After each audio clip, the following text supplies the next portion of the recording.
Hey there, folks. Welcome to Spectrum Pulse. We talk about music, movies, art, and culture. And one observation I've made about this series, and this year in particular, is that I've wound up covering a lot of acts I would otherwise normally review on a regular basis. And this has led to a few interesting observations. For one, it's a sign that underground hip-hop, despite its numerous flirtations with the mainstream, has actually maintained considerable longevity. And more to the point, most of the acts have been able to ride their careers into their second or even third decade of success while still maintaining a consistent or even fresh audience. Hell, in some cases the sound is consistent or damn near timeless enough that to a predominantly older demo who can get into a more thorny lyrical style, so long as the quality is pretty consistent or they're doing something new and fresh, they're gonna stick around. And when you consider that's often not with major label support or icon status to build that huge cult following, let's be real, that's incredibly impressive. A lot of musicians can't maintain that longevity. And today, we're going to be talking about one of the most respected names in this scene, and one who has actually made a few of my year-end list, New York MC Aesop Rock.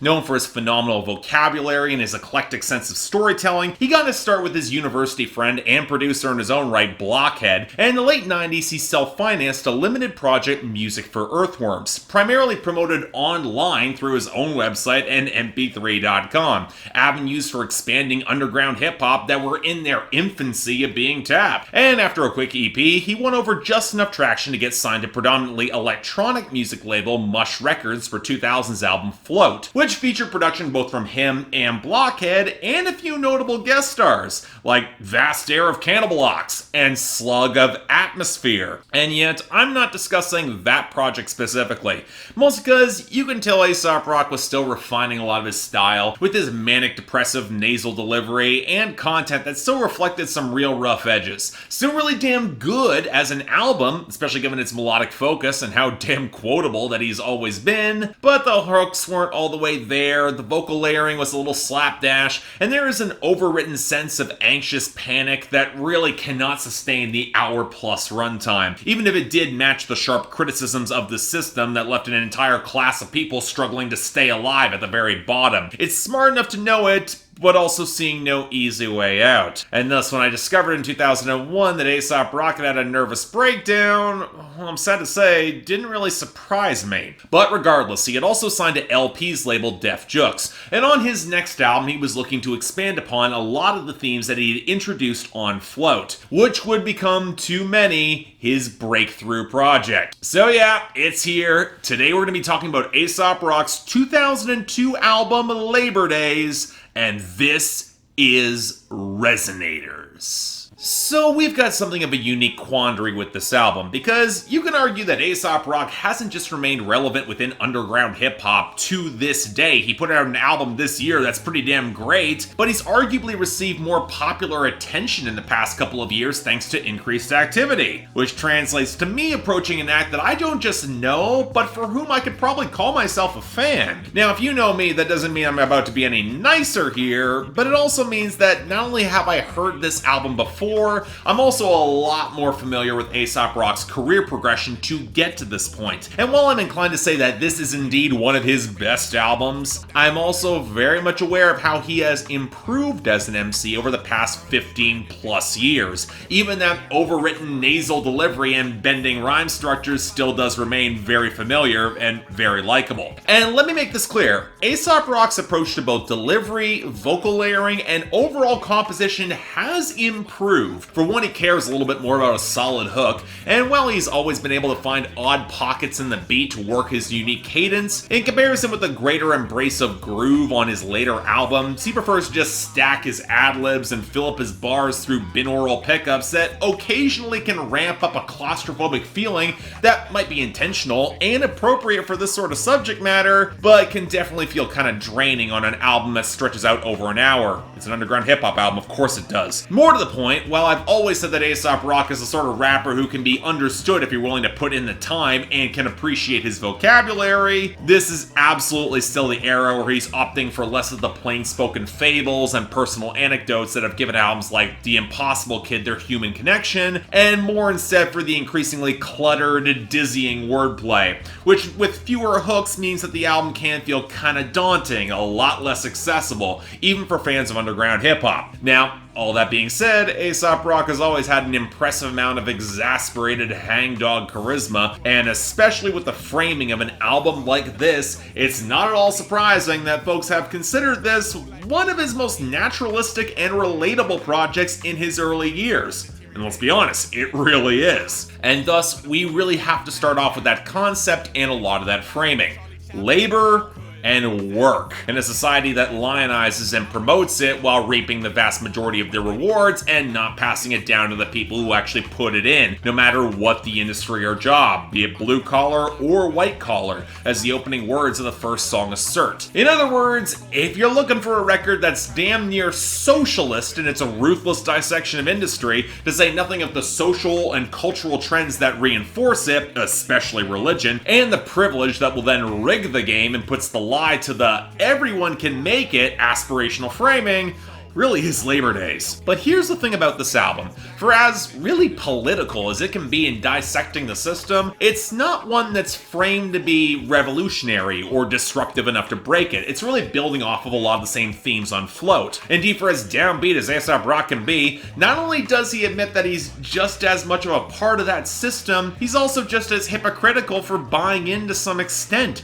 especially given how increasingly hierarchical hip-hop can be and his desire to outwit and best other MCs, even as they're biting him and building off of him. Indeed, he's more striving for folks to just do what makes them happy and chase those dreams independent of stacking cash working for somebody in an exploitative hamster wheel, find some sort of other inner transcendence outside of capitalism and the society that would then reinforce it. One reason that his most plain-spoken song is No Regrets, a story of an artist named Lucy who never had really any dreams because she simply did what she wanted regardless of consequences her entire life, and while there was a toll, she ultimately found fulfillment. It's what she wanted to do. But at the same time, given how thorny his wordplay is, and how relatively inaccessible his approach to this subject matter can be for people who don't put in the work, indeed, he relentlessly mocks the people who are only drawn by the spectacle of his wordplay, and not the meaning or the target audience, it kind of makes sense that this isn't exactly a populist project in execution, even if it might be an intent, and for my 3 Ps of political art, that is a bit of a niggling issue. He certainly has plenty of words for the structural inequalities of the music industry, from the subs thrown at Dub L on the Tugboat Complex Part 3, who owns A$AP Rock's masters for Music for Earthworms and yet refuses to relinquish or re-release it, to the critics who try to curry favor with bigger, entrenched acts through unquestioned praise while snubbing the underground that was brought up on Shovel, which, in access music journalism, it remains a thing, even to this day. But even there, A$AP Rock is also acutely self-aware of his own fortune and privilege to be where he is. Sure, he didn't really have the silver spoon of rich parents to throw him into music as he describes on Flash Flood, but he was fortunate enough to find traction, if not stability, doing what he loves. And by Bent Life and Shovel, he's dejectedly aware of his own hypocrisy participating in this system all the same. And that's more forgiving for his audience as well, that he tries to put everyone on the same level. Indeed, you can tell he's kind of amazed given how downbeat, pessimistic, anti-commercial, and self-flagellating he is, that he's got a fan base at all, like on Boombox. There's real humility there. And yet now that he actually has one, he's just hoping that his message doesn't have workers pitted against each other to reinforce profits for the guys on top. Given that on One Brick, he knows you can't depend on benevolence anywhere, and on Save Yourself shows how his brand of real hip-hop has limited reach in comparison with those preaching platitudes or pseudo-spiritual nonsense. And thus by the time we get 9 to 5er's Anthem, there is enough anger, frustration, and contempt for capitalist exploitation that it becomes the album's socialist thesis statement, and all the more relevant to this, well, now, even if by ending the album on Shovel and having to live in this society, he can't see or really find the revolution just yet. So he sympathizes with those just trying to make every day work, even if he would step behind the cause if it was there. If anything, Labor Days reminds me a lot of Everything's Fine by Jean Grey and Quelle Chris, that would would come far later in 2018. An album that's more to cope with an exploitative but fragile system that just you can't unseat. But you still need something to get you through it daily, and this might just be it for people who are willing to tune in and decode the message. And really, a lot of the music and production mirrors that same earthy but not dusty approach. There's actually a surprising amount of melody and tune here, rarely as eerie or fractured or abrasive as the underground hip-hop material of the time was that was getting released on Def Jux, but not precisely flashy or bombastic either. It's not an anthemic record, but it's not trying to be. That said, if I were to highlight where this album stumbles at all, it might come in some of the production from Blockhead and Aesop Rock themselves.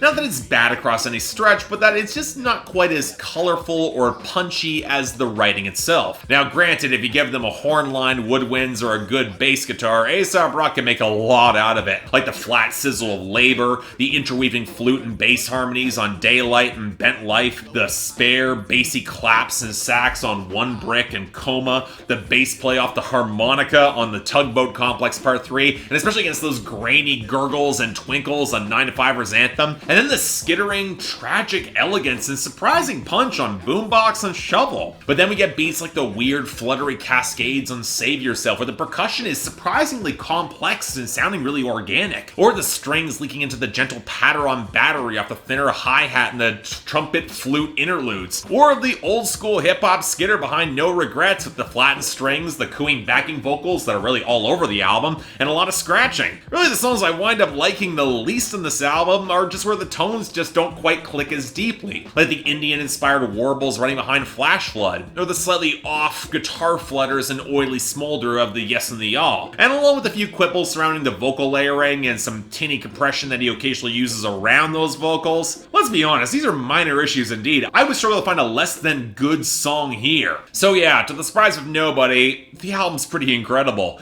Many have held Labor Days as Aesop Rock's best album, and while I would argue it does have some stiff competition, I'd also say this is probably the album of his that has aged the best from this period. From production to the interweaving references to the melodies and especially that thematic core. It's not like Capitalism has gotten better since 2002, and Labor Days feels intensely relevant and potent even 17 years later. And as such, oh yeah, 9 out of 10, the highest of my recommendations, and while it might not be the easiest entry point for Aesop Rock, I still hold the Impossible Kid probably is that, it absolutely deserves all the acclaim it receives to this day. So you know what? Go back, check it out.